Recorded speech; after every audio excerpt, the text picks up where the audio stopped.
The sedan's engine hummed a low, steady note, a lullaby that slipped into the rhythm of passing telephone poles. Elias Thorne watched the landscape bleed from the lush rolling greens of the valley to the bruised greys of the industrial plains. He didn't look at the scenery. He stared at the data scrolling across his tablet. Every town on his itinerary was a set of variables. Every population, a collection of inefficiencies waiting to be corrected. He pulled into Oakhaven as the sun slipped beneath the jagged silhouette of grain elevators. The town felt heavy, thick with the scent of damp earth and aging diesel. It was a place forged by repetitive, grueling labor, hands calloused, stained with grease, trembling after 12-hour shifts. Elias checked into the only motel in town. The lobby smelled of stale cigarettes and lemon bleach. The woman behind the desk, her face a map of fine, weary lines, didn't look up as she handed him the key. She was typing slowly, her movements rhythmic and burdened. "The mill is hiring, if you're looking," she said, her voice a dry rasp. "I'm not looking for work," Elias replied, his tone smooth, practiced. "I'm here to help with the transition." She paused, fingers hovering over the keys. Then she looked up, eyes searching his face for a hint of a joke. She found none. Elias simply smiled, a polite, neutral expression, and walked toward his room. The next morning, the work began. Elias didn't carry a hammer or a wrench. He carried a sleek, matte black briefcase and a suite of proprietary algorithms. His first stop was the Miller grain processing plant.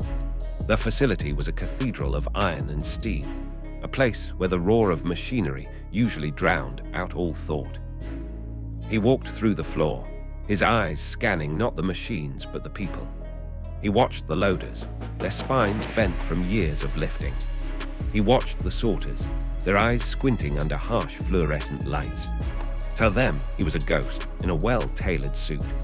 To him, they were friction, latency in the system, variables that made quarterly margins fluctuate.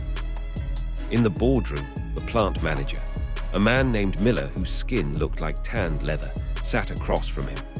The air was thick with burnt coffee. "We're losing ground, Thorne," Miller said, sliding a spreadsheet across the table. "The costs of overtime, insurance, human error, it's eating us alive." "The error isn't the problem, Mr. Miller. The error is the human. Humans need rest, sunlight, purpose. My system requires only electricity and a stable connection." He tapped the screen. A holographic projection bloomed in the center of the room, a digital twin of the factory floor. Slowly, the little icons representing the workers faded. In their place, small, glowing nodes emerged. They moved with terrifying precision.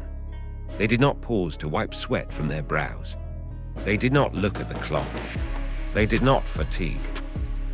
"Integration begins on Monday," Elias said. The transition was quiet. No riots, no protests. Only polite, worded notices posted on break room doors. The sound of heavy crates being moved, followed by the unsettling, sterile silence of a floor that no longer breathed. By the end of the week, the mill was running at 99.88 efficiency. Output had risen by nearly 30%. But as Elias walked the floor one last time, he noticed something. The air felt different. The heat of bodies, the ambient noise of conversation, the rhythmic breathing of 100 living things, it was gone. The mill had become a tomb of perfect, automated motion. The only sound was the high-pitched, digital whine of robotic arms. He drove out of Oakhaven as the sun rose. He stopped at a diner on the edge of town, once the heart of the community. He sat in a booth, watching the street. The diner was automated now, too. A sleek white kiosk stood where the waitress used to be. A mechanical arm slid a tray of lukewarm eggs toward him. He looked out the window. The streets were clean. The sidewalks were empty. No one lingered, no one loitered, no one wasted time. The town had been optimized, a masterpiece of streamlined logistics, a perfectly functioning machine with no need for a soul. Elias opened his tablet. The GPS pinged, highlighting a new dot on the map, a small manufacturing hub 300 miles to the north. He felt a familiar, cold satisfaction. The data was already beginning to flow. He could see the inefficiencies in the next town before he even arrived. He could see the gaps in logic, the wasted seconds, the unnecessary heartbeats. He tapped the screen, set the coordinates. The sedan's engine hummed, a steady, unfeeling note, as he merged onto the highway, driving toward the next silence.